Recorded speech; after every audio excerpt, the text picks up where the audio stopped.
Umuhanzi wamenyekanye mu Rwanda nka Element, uyu yamenyekanye mu gutunganya imiziki cyangwa se mu gukora indirimbo z'amajwi ndetse akaba n'umuhanzi w'umuririmbyi. Element afitanye igitaramo n'uwitwa DJ Marno. Uyu DJ Marno nawe muramuzi, ni umudije ukomeye cyane mu gihugu cy'u Rwanda, aho aba bombi bazahurira mu gitaramo cyo guherekeza umwaka w'ibihumbi bibiri na makumyabiri na gatanu. Aba bazakora ibitaramo bitandukanye byo guherekeza umwaka. Aba bahanzi bombi cyangwa se uyu mudije n'umuhanzi bakoze ibidasanzwe muri iyi myaka irenga 5 ishize mu gihugu cy'u Rwanda, aho bamenyekanye bakamenywa n'isi yose bagakundwa n'abatari bake. Element na DJ Marno bazahurira muri iki gitaramo cyo guherekeza umwaka nyuma y'uko hari abandi bahanzi bazaza mu Rwanda bagaherekeza umwaka. Urugero twavuga nk'umuhanzi Alikiba wari yageze mu Rwanda umugora ku itariki 29 Ukuboza mwaka wa 2025, aho azaririmbana na Kevin Kade n'abandi bahanzi barenga 10 mu guherekeza umwaka. Aba bahanzi bombi n'abahanzi bazaririmba bagasusurutsa abatari bake, by'umwihariko abaturage bazaba beje kwihera ijisho mu gihe umwaka uzaba uri kura cyangwa se duherekeza umwaka wa 2025 twerekeza umwaka wa 2026. Aba bahanzi bombi kandi n'abanzi bafite ibigwi bitandukanye kubera ko n'abanzi bakoze bidasanzwe mu myaka myinshi ishize. N'abahanzi batandukanye bakoze bidasanzwe nka Kevin Kade muri iyi myaka irenga 5 ishize, ni umuhanzi wubatse ibigwi mu Rwanda akundwa n'abatari bake,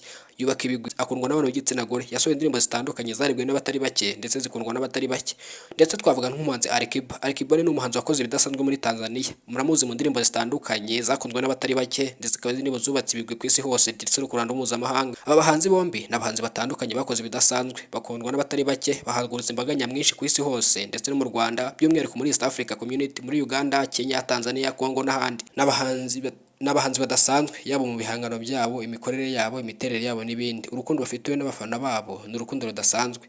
Komeza ubane natwe tujye tugukurikirana amakuru yacu aho hose tuzaba tuhakubereye, tugukurikirana amakuru yose uko yifashe. Yanitwa Eliza Taifa, ni muri mushyashya kuri iyi chaîne aho wisanze ni kuri Taifa Rwanda. Ndabashimiye cyane, Imana ibarinde.